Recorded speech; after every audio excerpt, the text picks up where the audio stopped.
येते अनिल देसाई विजयी झालेले आहेत। दक्षिण मध्य मुंबईतून ब्रेकिंग न्यूज येते अनिल देसाई विजयी झालेले आहेत। म्हणजे चित्र साधारणपणे मुंबईतलं 6 जागांचं आपण बघायचं झालं तर 4-2 असं चित्र साधारण आता तरी आपल्याला बघायला मिळतंय। अजून आघाडी पिछाडी हे सगळे अपडेट्स येत आहेत, पण मुंबई उत्तर मधून वर्षा गायकवाड 313 मतांची आघाडी घेताना दिसतायत।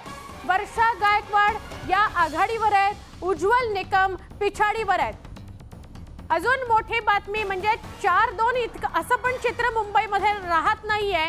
मुंबई उत्तर मधून बातमी येते वर्षा गायकवाड 313 मतांनी आघाडीवर आहेत आणि ॲडव्होकेट उज्ज्वल निकम पिछाडीवर आहेत।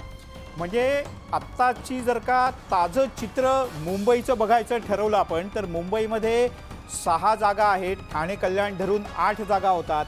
फक्त उत्तर मुंबईची जागा भाजप राखताना दिसते, युती राखताना दिसते। बाकी या सगळ्या जागा ह्या उबाठा गट आणि काँग्रेस हे जिंकताना दिसतंय। आपण याच्यात जर का चित्र पाहिलं 2014ला या सगळ्याच्या सगळ्या जागा या जिंकलेल्या होत्या।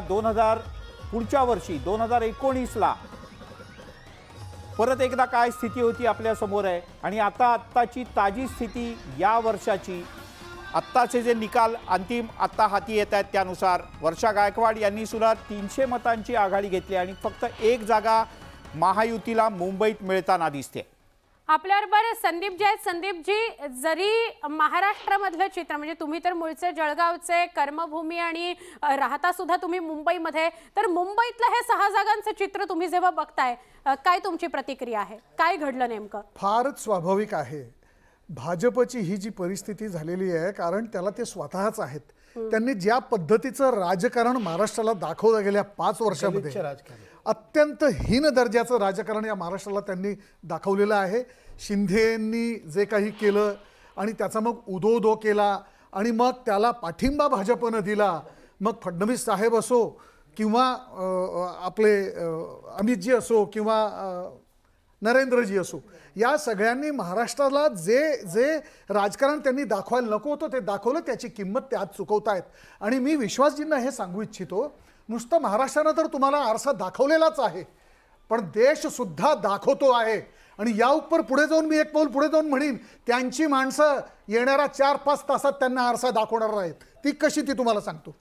जवळपास भाजपची 435 माणसं या लोकसभेच्या रिंगणात आहेत आणि त्यातली जवळपास 106 माणसं 2014 पर्यंत भाजपमध्ये नव्हती। त्यांचा भाजपच्या विचारसरणीशी काही संबंध नाही। 2014 नंतर भाजपात आले। हां, 2014 नंतर ते भाजपमध्ये आलेले आहेत। त्यांचा भाजपशी आणि त्याच्या विचारसरणीशी काही संबंध नाही। त्यांचा RSS आणि त्याच्या विचारसरणीशी काही संबंध नाही। ते आता सगळे त्यांच्या मानगुटीवर बसतील। त्यांचं काय करणार आहात ते हे सांगा।